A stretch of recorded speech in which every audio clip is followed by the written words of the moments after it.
Hi friends, welcome to study with Harshak. Please subscribe this channel. Telangana TET మరియు DSC ప్రత్యేకం. మొదటి సామ్రాజ్యాలు 1500+ పేజీల టెట్ మరియు డిఎస్సి మెటీరియల్ మా యాప్లో అవైలబుల్ ఉంది. అప్లికేషన్ లింక్ డిస్క్రిప్షన్లో ఉంది. 6 నుండి 10వ తరగతి వరకు మెటీరియల్ మొత్తం కలర్స్తో హైలైట్ చేయబడి ఉంది. టేబుల్స్ రూపంలో ఇవ్వబడిన ఇన్ఫర్మేషన్ క్విక్ రివిజన్కి ఉపయోగపడుతుంది. మెటీరియల్ మొత్తం ప్రింట్ తీసుకోవచ్చు. మీరు 150 రూపాయలు ఫోన్పే లేదా గూగుల్ పే చేయడం ద్వారా కూడా మెటీరియల్ను వాట్సాప్ లేదా మెయిల్ ద్వారా పొందవచ్చు. Mobile number 9495525644. నోట్: ఈ మెటీరియల్ ధర నవంబర్ 10 నుండి 300 రూపాయలకు పెరగనుంది. మౌర్య చంద్రగుప్తుడు మహాపద్మనందుడి తర్వాత కొన్ని సంవత్సరాలకు రాజు అయ్యాడు. మౌర్య సామ్రాజ్య స్థాపకుడు చంద్రగుప్తుడు. బిందుసారుడు చంద్రగుప్తుని కుమారుడు. అశోకుడు చంద్రగుప్తుని మనవడు. బిందుసారుడి కుమారుడు మగధ సామ్రాజ్యాన్ని విస్తరించాడు. భారత ఉపఖండంలో చాలా భాగాన్ని పాలించాడు. మౌర్య సామ్రాజ్య విస్తరణ నేటి ఆఫ్ఘనిస్తాన్ నుండి దక్షిణాన కర్ణాటక వరకు, తూర్పున బెంగాల్ వరకు విస్తరించి ఉంది. మౌర్య సామ్రాజ్యాలు పెద్ద రాజ్యాలు. చక్రవర్తులు సామ్రాజ్యాల రాజులు. చంద్రగుప్త మౌర్యుడు భారత ఉపఖండంలోని తొలి చక్రవర్తుల్లో ఒకరు. మగధ సామ్రాజ్యంలో భాగం. హిందూ కుష్ పర్వతాలు. థార్ ఎడారి అంటే భారతదేశపు అతిపెద్ద ఎడారి. గుజరాత్ గంగా సింధు నదీ లోయలు. మాల్వా పీఠభూమి అతి విస్తారమైన మధ్య భారతదేశపు అడవులు. కృష్ణ తుంగభద్ర లోయ, గోదావరి లోయ. వీటిలో అధిక జనసాంద్రత గల గ్రామాలతో ఉన్నవి గంగాలోయ, కృష్ణానది లోయ, మాల్వా, గుజరాత్, పంజాబ్ ప్రాంతాలు. ఇతర ప్రాంతాల్లో వ్యాపారానికి, చేతివృత్తులకు ప్రసిద్ధి పొందాయి. వీటి నుండి పెద్ద నగరాలను, ఓడరేవులను, ఇతర దేశాలను కలుపుతూ ముఖ్యమైన వ్యాపార మార్గాలు ఉండేవి. కొన్ని ప్రాంతాల్లో విలువైన బంగారం, రత్నాల గనులకు ప్రసిద్ధి చెందాయి. అర్థశాస్త్రం అంటే సంస్కృతం. కౌటిల్యుడు అర్థశాస్త్రం ప్రత్యేకత. మగధ సామ్రాజ్యాన్ని గురించి తెలుసుకోవడానికి ఉపయోగపడే ముఖ్యమైన పుస్తకం. కౌటిల్యుడు రచించాడు. రాజు రాజ్యాలను ఎలా జయించాలో, వాటిని ఎలా పరిపాలించాలో ఈ పుస్తకంలో కౌటిల్యుడు తెలియజేశాడు. రాజ్యాన్ని కుట్రలు, కుతంత్రాల నుండి ఎలా కాపాడుకోవాలో, వివిధ వృత్తుల వారి నుండి పన్నులు ఎలా వసూలు చేయాలో, భారత ఉపఖండంలో లభించే వివిధ వనరులు ఏమిటో వివరించాడు. కౌటిల్యుడు చంద్రగుప్తుడి మంత్రి. ఇండికా మెగస్తనీస్ గ్రీకు రాయబారి. చంద్రగుప్తుని ఆస్థానంలో ఉన్న గ్రీకు రాయబారి. పాటలీపుత్రం దాని చుట్టూ ఉన్న ప్రాంతం చక్రవర్తి ప్రత్యక్ష నియంత్రణలో ఉండేది. ఇతర ప్రాంతాలు, ప్రదేశాలు వీటిని తక్షశిల, ఉజ్జయిని, సువర్ణగిరి వంటి ప్రాదేశిక రాజధానుల నుండి పరిపాలించేవారు. ప్రాదేశిక రాజధానులు తక్షశిల, ఉజ్జయిని, సువర్ణగిరి. వీటిని పరిపాలించడానికి రాజకుమారులను పంపేవారు. పాలకులు అంటే గవర్నర్లు. రాజకుమారులను పాలకులు, గవర్నర్లు అని పిలిచేవారు. ఆ ప్రదేశాలకు సంబంధించిన విషయాల్లో అన్ని రకాల నిర్ణయాలు తీసుకునే అధికారం వారికి ఉండేది. వారికి సొంత సైన్యం, అధికారులు ఉండేవారు. వారికి కూడా చక్రవర్తి తన సూచనలను దూతల ద్వారా పంపేవాడు. ఆ ప్రదేశంలో ఆచారాలు, నియమాలు తెలిసిన ముఖ్యమైన కుటుంబాల నుండి కూడా పాలకులు సహాయం పొందేవారు. వ్యాపారస్తులు, సైన్యం, దూతలు ప్రయాణం చేసే ముఖ్యమైన రహదారులు ఈ ప్రాంతాల్లో ఉండేవి. వీటిని నిర్వహించడానికి మౌర్యులు ప్రత్యేకమైన ఏర్పాట్లు చేశారు. వీరు ఈ రహదారుల గుండా బంగారు గనులు గల సువర్ణగిరి, విదేశీ వస్తువులు దొరికే తక్షశిల ప్రాంతాలకు చేరుకునేవారు. ఈ అటవీ ప్రాంతాల నుండి బంగారం, విలువైన రాళ్ళు, అడవి జంతువుల చర్మాల రూపంలో పన్నులు, బహుమానాలు పొందేవారు. వీరు ఆ ప్రాంతంలోని ఆటవిక తెగల జీవితాలలో అంతగా జోక్యం చేసుకోకపోయి ఉండవచ్చు. విశాలమైన అడవులు. ప్రాదేశిక పట్టణాల ప్రదేశాల మధ్యన ఎక్కువ గ్రామాలు కానీ పట్టణాలు కానీ లేని విశాలమైన అడవులు ఉండేవి. వేగులు రాజ్యంలో జరిగే విషయాలను అధికారులు ఎలా పనిచేస్తున్నారు అనే సమాచారాన్ని వేగులు రాజుకు అందించేవారు. దూతలు చక్రవర్తి సందేశాలను అధికారులకు చేరవేసేవారు. అధికారుల పనితీరు మంత్రులు రాజకుటుంబ సభ్యుల సహకారంతో అధికారుల పనితీరుని చక్రవర్తి పర్యవేక్షించేవాడు. అశోకుడు విశిష్ట పాలకుడు. అశోకుడు మౌర్యులలో ప్రసిద్ధి చెందిన పాలకుడు లేదా గొప్పవాడు. శాసనాల ద్వారా వర్తమానాన్ని ప్రజలకు చేరవేసిన మొట్టమొదటి రాజు. అశోకుని శాసనాలు చాలా వరకు ప్రాకృత భాషలో బ్రహ్మి లిపిలో ఉన్నాయి. అశోకుడు కళింగ యుద్ధం. కళింగ ఒడిశా తీర రాష్ట్రం పాత పేరు. అశోకుడు కళింగను జయించడానికి యుద్ధం చేశాడు. ప్రపంచ చరిత్రలో యుద్ధంలో విజయాన్ని పొంది యుద్ధాలకు స్వస్తి పలికిన ఒకే ఒక రాజు. కళింగను జయించినది అశోకుడు. చక్రవర్తి అయిన 8 సంవత్సరాలకు కళింగను జయించాడు. కళింగ యుద్ధం. ఈ యుద్ధంలో 150,000 మంది బందీలయ్యారు. 1,00,000కు పైగా సైనికులు చనిపోయారు. దమ్మ ప్రాకృత పదం. దీనికి సంస్కృతంలో సమాన పదం ధర్మం. అశోక ధర్మం అంటే ఏమిటి? అశోకుని ధర్మంలో దేవతలకు పూజలు బలులు ఇవ్వడం అనేవి లేవు. బుద్ధుని బోధనలు. అశోకుడు బుద్ధుని బోధనల ద్వారా ప్రభావితుడయ్యాడు. ధమ్మ మహామాతృలు అశోకుడు నియమించిన అధికారులు రాజ్యంలోని వివిధ ప్రాంతాలకు వెళ్ళి ప్రజలకు ధర్మ సమాచారం చేసేవారు. Egypt, Greece, Sri Lanka. అశోకుడు తన ధర్మాన్ని వ్యాప్తి చేయడానికి రాయబారులను పంపాడు. వైద్య సదుపాయాలు. మనుషులతో పాటు జంతువులకు వైద్య సదుపాయాలను అశోకుడు ఏర్పాటు చేశాడు. అశోక చక్రవర్తి ప్రతిరూపం కర్ణాటకలోని కనగనహల్లిలో ఉంది. దక్కనులోని రాజ్యాలు, సామ్రాజ్యాలు. తెగల నాయకులు. మౌర్య సామ్రాజ్యం పతనానంతరం చిన్న రాజులుగా అవతరించారు. శాతవాహనులు నర్మదా నది నుండి కృష్ణ, గోదావరి డెల్టా వరకు విస్తరించి ఉన్న విశాల సామ్రాజ్యాన్ని ఏర్పాటు చేసుకున్నారు.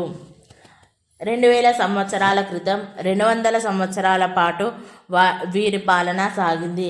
శాతవాహనులలో గొప్ప రాజులు గౌతమిపుత్ర శాతకర్ణి, వశిష్ఠిపుత్ర పులోమావి, యజ్ఞశ్రీ శాతకర్ణి.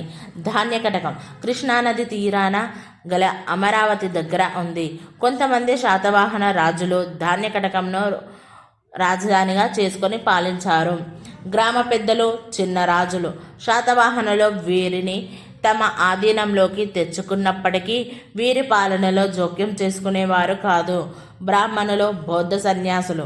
శాతవాహన రాజులు వీరికి చాలా భూములను దానంగా ఇచ్చారు. వీటికి ఎలాంటి పన్ను చెల్లించాల్సిన అవసరం లేదు. బెంగాల్, రోమ్. శాతవాహనుల కాలంలో దూర ప్రాంతాలైన బెంగాల్, రోమ్తోనూ వ్యాపారం ప్రాముఖ్యాన్ని సంతరించుకుంది. రోమన్ నాణాలు, కుండలు. రోమన్ నాణాలతో పాటు రోమన్ శైలిలో చేసిన కుండలు ఇక్కడ దొరికాయి. సరకు రవాణా. కృష్ణానది మీద పడవల్లో అమరావతి వంటి సుదూర పట్టణాలకు సరకు రవాణా జరిగేది. శాతవాహనుల కాలంలో కోటిలింగాల అస్మక జనపదానికి రాజధాని నగరం. శాతవాహన వంశస్థులకు తొలి రాజధాని. తెలంగాణలోని జగిత్యాల జిల్లాలో గోదావరి పెద్దవాగు కలిసే చోట శ్రీపాద ఎల్లంపల్లి ప్రాజెక్టుకు ఎగువన ఉంది. అనేక ద్వారములు గల మట్టికోట, 4 వైపులా బురుజులు కనిపిస్తాయి. అస్మక ప్రాచీన భారతదేశంలోని 16 మహాజనపదాలలో ఒకటి. కోటిలింగాల తవ్వకాలు. శాతవాహనుల ముందు కాలానికి చెందిన శాతవాహనుల ఇక్ష్వాకుల కాలానికి చెందిన వెండి నాణేలు, విలువైన మట్టి పాత్రలు, పింగాణి పాత్రలు పెద్ద మొత్తంలో బయల్పడినవి. బట్టి ఇటుకలతో చుట్టూ గోడ నిర్మించిన గుండ్రని బావి బయల్పడింది. శ్రీముఖుడు ఆ తర్వాత పాలకులైన కన్హ, శాతకర్ణి కాలానికి చెందిన ఎన్నో నాణేలు బయల్పడినవి. శ్రీముఖుడు శాతవాహన వంశస్థాపకుడు. బౌద్ధ స్తూపాలు, విహారాలు, చైత్యాలు. తెలంగాణలో ఇవి బయటపడిన ప్రదేశాలు: ఫణిగిరి, నేలకొండపల్లి, కొండాపూర్, ధూళికట్ట, పెద్దబంకూర్, కీసరగుట్ట. కొంతమంది నాయకులు చిన్న రాజులుగా ఎలా ఎదిగారు? మేకదోని గ్రామం కర్ణాటకలోని బళ్ళారి జిల్లాలో ఉంది. ఇక్కడ శాతవాహనుల కాలం నాటిదిగా భావిస్తున్న శిలాశాసనం లభించింది. శ్రీ పులోమావి సేనాపతి స్కందనాగుడు మహాసేనాధిపతి, వేపుర గ్రామ అధిపతి కుమారదత్త సంహ గహపతి కాంతతెగ వేపుర గ్రామంలో చెరువుని తవ్వించాడు. ఇక్ష్వాకులు శాతవాహనుల సామ్రాజ్యం అంతమైన తర్వాత రాజరిక బిరుదులు పొంది రాజులయ్యారు. రాముని వంశానికి చెందిన వారమని చెప్పుకున్నారు. విజయపురి ఇక్ష్వాకుల రాజధాని కృష్ణానది తీరంలోని నాగార్జున కొండకు దగ్గరలో ఉంది. ఇక్ష్వాకుల ముఖ్య రాజులు శాంతమూలుడు, వీరపురుషదత్తుడు, అశ్వమేధం, వాజపేయ. ఇక్ష్వాకులు చేసిన యాగాలు. ఈ యాగాలను చేసి బ్రాహ్మణులకు విరివిగా దాన ధర్మాలు చేశారు. ఇక్ష్వాక మహిళలు బౌద్ధ గురువులను ఆరాధిస్తూ బౌద్ధరామాలు, స్తూపాల నిర్మాణానికి నాగార్జునకొండ అధిక మొత్తంలో విరాళాలు ఇచ్చేవారు.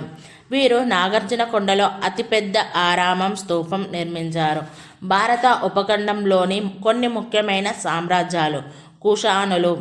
కుషానులు 2000 సంవత్సరాలకు పూర్వమే చైనా నుండి వలస వచ్చి ఆఫ్ఘనిస్తాన్ కేంద్రంగా తన సామ్రాజ్యాన్ని స్థాపించారు. కనిష్కుడు కుషానాల్లో ప్రఖ్యాతిగాంచిన రాజు. CE 78. కనిష్కుడు సాధారణ శకం 78లో సింహాసనాన్ని అధిష్ఠించాడు. కనిష్కుడి పాలన ప్రస్తుత పాకిస్తాన్ నుండి భారతదేశంలోని మధుర, ప్రయాగ్రాజ్ వరకు ఉన్న విశాల భూభాగాన్ని పాలించాడు. ఆక్సస్ నదీ పరివాహక ప్రాంతం ఆఫ్ఘనిస్తాన్లోని అతిపెద్ద ప్రాంతాలతో పాటు ఆక్సస్ నదీ పరివాహక ప్రాంతం వరకు కుషానులు పాలించారు. వ్యాపార మార్గాలు భారత్, చైనా, ఇరాన్, రోమ్లను కలిపే అతిపెద్ద వ్యాపార మార్గాలను కుషానులు చాలా సమర్థవంతంగా నిర్వహించారు. కుషానుల కాలం ఈ దేశంలో వ్యాపారం గొప్పగా వ్యాప్తి చెందిన యుగంగా పరిగణిస్తారు. శకయుగం లేదా శకాబ్ది. CE 78లో కనిష్కుడు చక్రవర్తిగా పట్టాభిషేకం చేసుకొని అధికారంలోకి వచ్చిన సంవత్సరం నుండి ప్రారంభం అయింది. ఇది సాధారణ యుగంకు 78 సంవత్సరాల తర్వాత ఉంటుంది. గుప్త సామ్రాజ్యం 320 నుండి 550 వరకు. గుప్త సామ్రాజ్య రాజులు నేటి బీహార్లో ఒక చిన్న రాజ్యాన్ని పాలించడం ద్వారా వారి పాలనను ప్రారంభించారు. గుప్తుల ఆధిపత్యం 3 తరాలలో ఉత్తర భారతదేశంలో గుజరాత్ నుండి బెంగాల్ వరకు, ఢిల్లీ నుండి నేటి మధ్యప్రదేశ్ వరకు పూర్తి ఆధిపత్యాన్ని వహించారు. ప్రసిద్ధి చెందిన గుప్త రాజులు. మొదటి చంద్రగుప్తుడు లేదా చంద్రగుప్త I, సముద్రగుప్తుడు, స్కందగుప్తుడు. మెహ్రూలి ఇనుప స్తంభం ఢిల్లీలో కుతుబ్ మినార్ ప్రాంగణంలో ఉంది. రెండవ చంద్రగుప్తుడు లేదా చంద్రగుప్త II ఏర్పాటు చేశాడు. 1700 సంవత్సరాలుగా గాలిలో నిలబడి ఉన్న తుప్పు పట్టలేదు. అశ్వమేధ యాగం గుప్తరాజులు కూడా వైదిక మతాచారాలైన అశ్వమేధ యాగం లాంటి వాటిని ప్రముఖంగా పోషించారు. పౌరాణిక సాంప్రదాయాలు గుప్తులు పౌరాణిక సాంప్రదాయాలను పాటించారు. వైష్ణవ మరియు శైవ మతాలు గుప్తులు పోషించిన మతాలు. విష్ణువు, శివ, దుర్గమాతల అవతారాలు. విష్ణువు, శివ, దుర్గమాతల అవతారాలకు సంబంధించిన దేవాలయాలను నిర్మించి వీటిలో నిత్య పూజలు జరిగేటట్లు చేశారు. జైన ఆరామాలు, సాంచి స్తూపం వంటి బౌద్ధ స్తూపాలు. జైన ఆరామాలు నుంచి స్తూపం వంటి బౌద్ధ స్తూపాలకు కూడా నిధులు కేటాయించి గుప్తులు వాటిని పోషించారు. గుప్తులు నిర్మించిన దేవాలయాలు మధ్యప్రదేశ్లోని దియోగర్, ఉదయగిరి, ఉత్తరప్రదేశ్లోని బిటర్గామ్, ఇరాన్. భారతదేశంలోనే అతి అందమైన రాతి శిల్పాలను కొన్ని ఇవి కలిగి ఉన్నాయి. గుప్తుల కాలంలోని దేవాలయాలు చాలా వరకు విష్ణు, శివునికి చెందినవైనప్పటికీ బౌద్ధ శిల్పానికి చెందిన సారనాథ్ కూడా ప్రఖ్యాతిగాంచింది. ఒక కుటుంబ వ్యక్తులు వారసత్వంగా రాజులైతే దానిని వంశపాలన అంటారు. ప్రారంభంలో మగధ దాని చుట్టుపక్కల కొన్ని ప్రాంతాలకే పరిమితమై ఉండేది. కానీ కొంతకాలానికి మగధ ఆనాటి అన్ని మహాజనపదాలను కలుపుకొని విస్తరించింది. మగధ సామ్రాజ్యాన్ని తెలుసుకోవాలంటే అప్పటి కాలాన్ని గురించి రాసిన చాలా పుస్తకాలు ఉపయోగపడతాయి. చంద్రగుప్తుడి మంత్రి కౌటిల్యుడు రచించిన అర్థశాస్త్రం పుస్తకం చాలా ముఖ్యమైనది. చంద్రగుప్తుని ఆస్థానంలో గల గ్రీకు రాయబారి మెగస్తనీస్ రాసిన ఇండికా మరొక ముఖ్యమైన పుస్తకం. అశోకుని కాలంలో వివిధ ప్రాంతాల్లో వేయించిన శాసనాల ద్వారా ఆనాటి సంగతులు తెలుస్తాయి. అర్థశాస్త్రం. చంద్రగుప్తుని మంత్రి అయిన చాణక్యుడు అంటే కౌటిల్యుడు అర్థశాస్త్రం అనే పుస్తకంలో రాజ్యాలను ఎలా జయించాలో, వాటిని ఎలా పరిపాలించాలో తెలియజేశాడు. రాజ్యాన్ని కుట్రలో కుతంత్రాల నుండి ఎలా కాపాడుకోవాలో, వివిధ వృత్తుల వారి నుండి పన్నులు ఎలా వసూలు చేయాలో, భారత ఉపఖండంలో లభించే వివిధ వనరులు ఏమిటో వివరించాడు. సామ్రాజ్యంలో వివిధ ప్రాంతాలను వివిధ రకాలుగా మౌర్యులు పరిపాలించేవారు. పాటలీపుత్రం, దాని చుట్టూ ఉన్న ప్రాంతం అంతా చక్రవర్తి ప్రత్యక్ష నియంత్రణలో ఉండేది. ప్రజల దగ్గర నుండి పన్నులు వసూలు చేయడానికి, రాజరాజాజ్ఞలను పాటించని వారిని శిక్షించడానికి అధికారులను నియమించేవారు. పాలకులు లేదా గవర్నర్లు. రాజకుమారులను పాలకులు అని పిలిచేవారు. ఆ ప్రదేశాలను సంబంధించిన విషయాల్లో అన్ని రకాల నిర్ణయాలు తీసుకునే అధికారం వారికి ఉండేది. వారికి సొంత సైన్యం, అధికారులు ఉండేవారు. వారికి కూడా చక్రవర్తి తన సూచనలను దూతల ద్వారా పంపేవాడు. ఆ ప్రదేశంలో ఆచారాలు, నియమాలు తెలిసిన ముఖ్యమైన కుటుంబాల నుండి కూడా పాలకులు సహాయం పొందేవారు. వ్యాపారస్తులు, సైన్యం, దూతలు ప్రయాణం చేసే ముఖ్యమైన రహదారులు ఈ ప్రాంతాల్లో ఉండేవి. వీటిని నిర్వహించడానికి మౌర్యులు ప్రత్యేకమైన ఏర్పాట్లు చేశారు.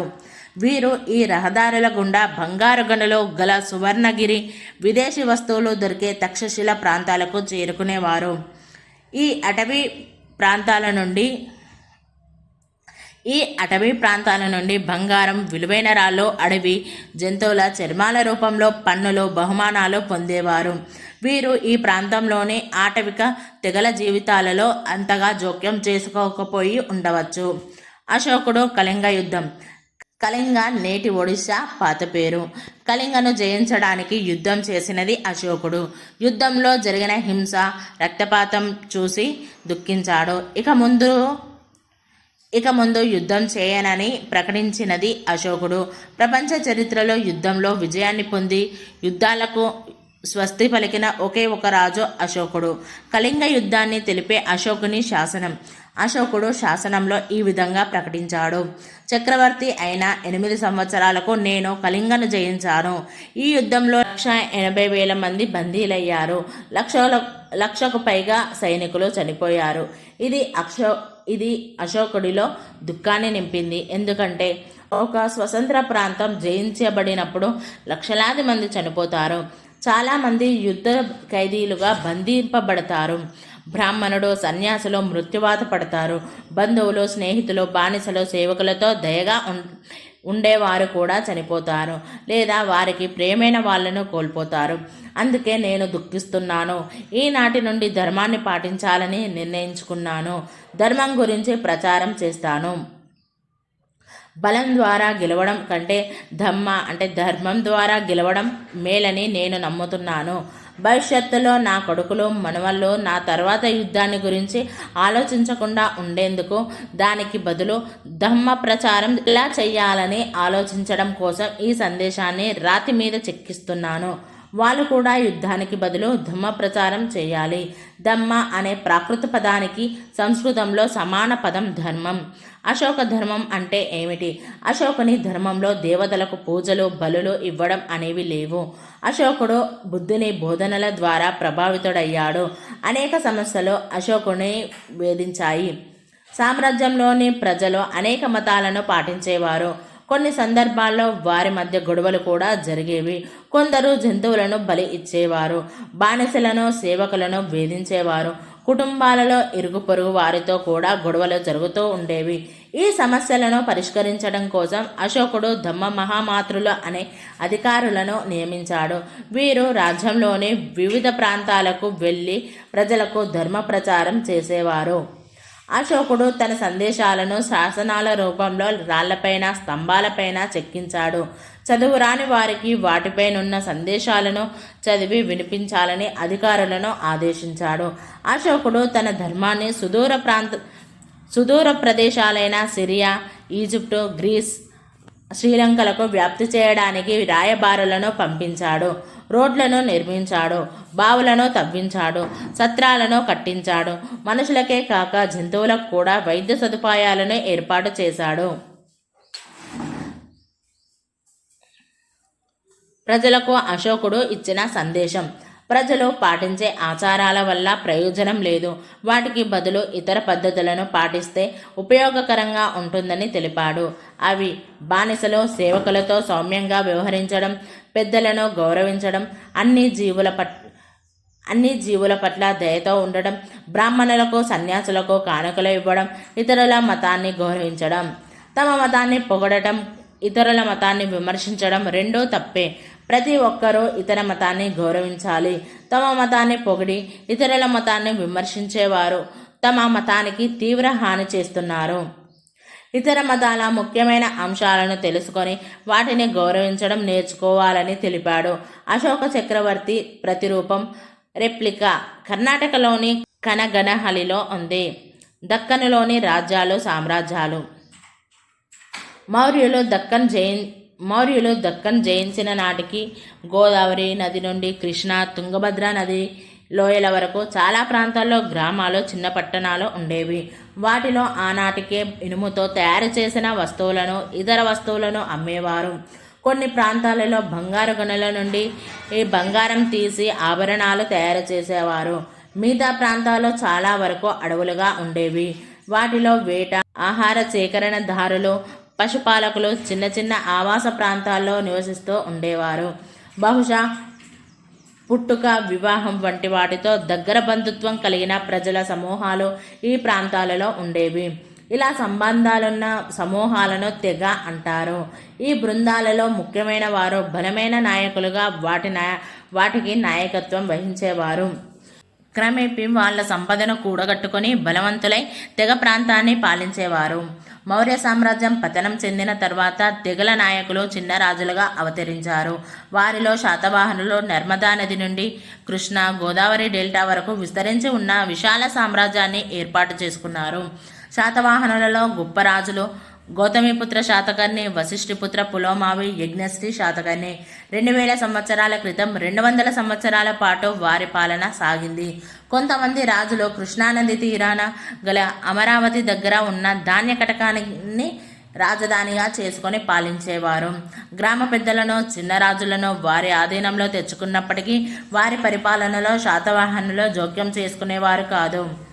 చాలామంది గృహపతులు, వారి కుటుంబాలలోని మహిళలు, వ్యాపారస్తులు అమరావతి, బట్టిప్రోలు, వడ్లమాను మొదలైన చోట్ల బౌద్ధ ఆరామాలు, స్తూపాలు నిర్మించడానికి సహకరించారు. శాతవాహన రాజులు బ్రాహ్మణులకు, బౌద్ధ సన్యాసులకు చాలా భూములలో దానంగా ఇచ్చారు. వీటికి ఎలాంటి పన్ను చెల్లించాల్సిన అవసరం లేదు. ఈ కాలంలో దూర ప్రాంతాలైన బెంగాల్తోనూ, రోమ్తోనూ వ్యాపారం ప్రాముఖ్యాన్ని సంతరించుకున్నది. రోమన్ నాణాలతో పాటు రోమన్ శైలిలో చేసిన కుండలు ఇక్కడ దొరికాయి. వ్యాపారులు సముద్రాల మీదుగా సరుకు రవాణా చేసేవారు. కృష్ణానది మీద పడవల్లో అమరావతి వంటి సుదూర పట్టణాలకు సరుకు రవాణాగా జరిగేది. శాతవాహనుల కాలంలో కోటిలింగాల తెలంగాణలోని జగిత్యాల జిల్లాలో గోదావరి నది పెద్దవాగు కలిసే చోట శ్రీపాద ఎల్లంపల్లి ప్రాజెక్టుకు ఎగువన ఉంది. కోటిలింగాల ప్రాచీన భారతదేశంలోని 16 మహాజనపదాలలో ఒకటైన అస్మక జనపదానికి రాజధాని నగరంగా ఉండేది. శాతవాహన వంశస్థులకు తొలి రాజధాని కోటిలింగాలలో జరిగిన త్రవ్వకాలలో శాతవాహనుల ముందు కాలానికి చెందిన, శాతవాహనుల ఇక్ష్వాకుల కాలానికి చెందిన వెండి నాణేలు, విలువైన మట్టి పాత్రలు, పింగాణి పాత్రలు పెద్ద మొత్తంలో బయల్పడ్డాయి. బట్టి ఇటుకలతో చుట్టూ గోడ నిర్మించిన గుండ్రని బావి కూడా బయల్పడింది. శాతవాహన వంశస్థాపకుడైన శ్రీముఖుడు, ఆ తర్వాత పాలకులైన కన్హ, శాతకర్ణి కాలానికి చెందిన ఎన్నో నాణేలు బయల్పడ్డాయి. కోటిలింగాలలో అనేక ద్వారములు గల మట్టి కోట, 4 వైపులా బురుజులు కనిపిస్తాయి. తెలంగాణలోని ఫణిగిరి, నేలకొండపల్లి, కొండాపూర్, ధూళికట్ట, పెద్దబంకూర్, కీసరగుట్టలలో బౌద్ధ స్తూపాలు, విహారాలు, చైత్యాలు బయటపడ్డాయి. కొంతమంది నాయకులు చిన్న రాజులుగా ఎలా ఎదిగారు? కర్ణాటక బళ్ళారి జిల్లాలోని మ్యాకదోని గ్రామంలో లభించిన శిలా శాసనం. దీనిని శాతవాహనుల కాలం నాటి శిలా శాసనంగా భావిస్తున్నారు. శిలాశాసనంలోని సమాచారం: శాతవాహనుల రాజు శ్రీ పులోమావి 8వ సంవత్సరం పాలనలో అతడి మహాసేనాధిపతి స్కందనాగ జనపదంలోని శాతవాహన జిల్లాలో కుమారదత్త అధిపతిగా ఉన్న వేపుర గ్రామంలో కాంత తెగకి చెందిన సంహ అనే గహపతి ఈ చెరువును తవ్వించాడు. వేపుర గ్రామంలో ఏ తెగ నివసించేది? కాంత తెగ. దాని అధిపతి ఎవరు? కుమారదత్త. వేపుర గ్రామం ఉన్న జనపదానికి ఎవరు నాయకత్వం వహించారు? స్కందనాగ. శాతవాహనుల సామ్రాజ్యం అంతమైన కొంతకాలం తర్వాత ఇక్ష్వాకులు రాచరిక బిరుదులను పొంది రాజులయ్యారు. కృష్ణానదీ తీరంలోని నాగార్జున కొండకు దగ్గరలోని విజయపురిని రాజధానిగా చేసుకొని వారు ఇక్ష్వాకు సామ్రాజ్యాన్ని నెలకొల్పారు. ఇక్ష్వాకు వంశంలోని ముఖ్యమైన రాజులు శాంతమూలుడు, వీరపురుషదత్తుడు.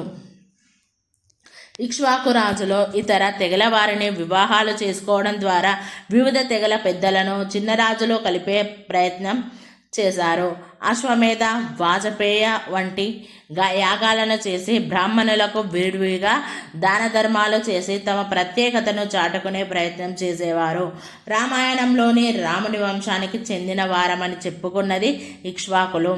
ఇక్ష్వాకు కుటుంబాలలోని మహిళలు బౌద్ధ గురువులను ఆరాధిస్తూ బౌద్ధరామాలు, స్తూపాల నిర్మాణానికి అధిక మొత్తంలో విరాళాలు ఇచ్చేవారు. ఇక్ష్వాకులు నాగార్జున కొండలో అతిపెద్ద ఆరామం, స్తూపం నిర్మించారు. భారత ఉపఖండంలోని కొన్ని ముఖ్యమైన సామ్రాజ్యాలు. కుషానులు.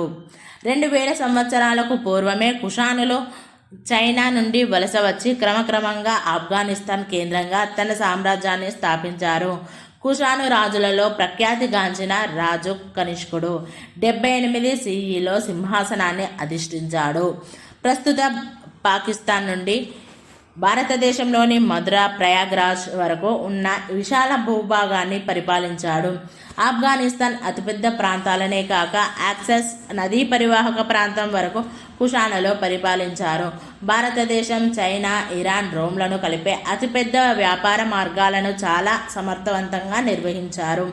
ఈ దేశాల మధ్య వ్యాపారం గొప్పగా వ్యాప్తి చెందిన యుగంగా కుషానుల కాలాన్ని పరిగణిస్తారు. మత బోధకులు, శాస్త్రవేత్తలు, కళాకారుల రాకపోకలు కూడా ఈ కాలంలో జరిగాయి. ఒకరి ఉత్పత్తులు మరొకరు కొనుక్కోవడమే కాకుండా ఆయా దేశాల ప్రజలు ఒకరినొకరు తెలుసుకొనుటకు వారి వారి ఆచారాలు, మతం, తాత్విక ఆలోచనలు, వారి కళలు, వాస్తుశిల్ప రీతులు తెలుసుకొనుటకు వీటి ద్వారా అవకాశం కలిగింది. దీని ఫలితంగా భారతదేశంలోని పట్టణ కేంద్రాలన్నింటిలో వ్యాపారం విస్తరించి తద్వారా బంగారం ప్రవహించింది. అతిపెద్ద సంఖ్యలో బంగారు నాణేలు లభించడమే ఇందుకు నిదర్శనం. శకయుగం. CE 78లో కనిష్కుడు చక్రవర్తిగా పట్టాభిషేకం చేసుకుని అధికారంలోకి వచ్చిన సంవత్సరం నుండి శక సంవత్సర ప్రారంభం అయింది. దీన్నే శకయుగం లేదా శకాబ్ది అంటారు. చాలామంది దక్షిణ భారత ప్రజలు ఈ యుగాన్ని ఉపయోగిస్తున్నారు. ఇది సాధారణ యుగం CEకు 78 సంవత్సరాల తర్వాత ఉంటుంది. గుప్త సామ్రాజ్యం. సాధారణ శకం 320 నుండి 550. గుప్త సామ్రాజ్య రాజులు నేటి బీహార్లో ఒక చిన్న రాజ్యాన్ని పరిపాలించడం ద్వారా వారి పాలనను ప్రారంభించారు. ఈ తరాలలో ఉత్తర భారతదేశంలో గుజరాత్ నుండి బెంగాల్ వరకు, ఢిల్లీ నుండి నేటి మధ్యప్రదేశ్ వరకు పూర్తి ఆధిపత్యాన్ని వహించారు.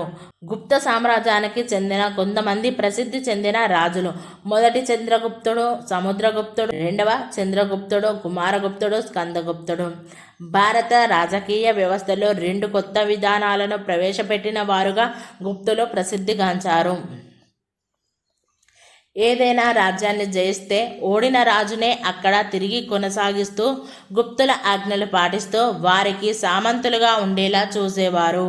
ఈ విధంగా ప్రత్యేకంగా భారతదేశంలో పాత రాజవంశాలే యుద్ధాలలో ఓడినా కూడా చాలా ప్రాంతాలను పరిపాలించాయి.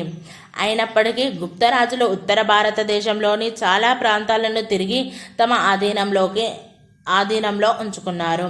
కొంతమంది గుప్తరాజులు వారి సామంతరాజులు వారితో స్నేహంగా ఉన్నవారికి బ్రాహ్మణులకు పూర్తి పరిపాలనా అధికారాలతో గ్రామాలను ఇచ్చేవారు. ఇటువంటి గ్రామాలు రాజుకు ఎటువంటి పన్నులు చెల్లించే అవసరం లేదు. ప్రాదేశిక అధికారుల ఆజ్ఞలు కూడా పాటించనవసరం లేదు. అంతేగాక కనీసం వారు ఈ గ్రామాలలోకి వచ్చేది కూడా లేదు. బ్రాహ్మణులు ఈ గ్రామాలలో ఉంటూ యజ్ఞాలు చేస్తూ వేదాలను యువ బ్రాహ్మణులకు, క్షత్రియులకు, వైశ్యులకు పురాణ ఇతిహాసాలను ప్రజలందరికీ బోధించేవారు. మెహ్రౌలి ఇనుప స్తంభం ఢిల్లీలో కుతుబ్ మినార్ ప్రాంగణంలో ఉంది. 2వ చంద్రగుప్తుడు ఏర్పాటు చేశాడు. గత 17 సంవత్సరాలుగా బయట గాలిలో నిలబడి ఉన్నప్పటికీ తుప్పు పట్టకపోవడంతో అత్యంత ప్రాముఖ్యతను సంతరించుకుంది. గుప్తరాజులు కూడా వైదిక మతాచారాలైన అశ్వమేధ యాగం లాంటి వాటిని ప్రముఖంగా పోషించారు. పౌరాణిక సాంప్రదాయాలను కూడా పాటిస్తూ ప్రత్యేకించి వైష్ణవ మరియు శైవ మతాలను పోషిస్తూ విష్ణువు, శివదుర్గామాతల అవతారాలకు సంబంధించిన దేవాలయాలను నిర్మించి వాటిలో నిత్య పూజలు జరిగేటట్లు చేశారు. గుప్తుల ఈ మతాచారాలైన పోషణ యజ్ఞక్రతువులను, శివ, విష్ణు, దుర్గమాతల అవతారాలైన స్థానిక దేవతలను పూజించే విధానంలో దేవాలయాలకు వెళ్ళి పూజలు నిర్వహించే విధానము బ్రాహ్మణులకు మాన్యాలు ఇవ్వడాన్ని బలపరిచింది. ఇవేగాక గుప్తులు జైన ఆరామాలు, సాంచి స్తూపం వంటి బౌద్ధ స్తూపాలకు కూడా నిధులను కేటాయించి వాటిని పోషించారు. గుప్తరాజులు వారి కాలంలో అనేక అందమైన దేవాలయాలను నిర్మించారు. మధ్యప్రదేశ్లోని దియోగర్, ఉదయగిరి, ఉత్తరప్రదేశ్లోని బిటర్గామ్, ఇరాన్లలో నేటికి గుప్తులు నిర్మించిన దేవాలయాలు ఉన్నాయి. భారతదేశంలోనే అతి అందమైన రాతి శిల్పాలను కొన్ని ఇవి కలిగి ఉన్నాయి. గుప్తుల కాలంలోని దేవాలయాలు చాలా వరకు విష్ణు, శివునికి చెందినవైనప్పటికీ బౌద్ధ శిల్పానికి చెందిన సారనాథ్ కూడా ప్రఖ్యాతిగాంచింది. Thank you friends. ఈ వీడియో కనుక నచ్చినట్లయితే లైక్ చేయండి, షేర్ చేయండి, కామెంట్ చేయండి, సబ్స్క్రైబ్ చేయండి.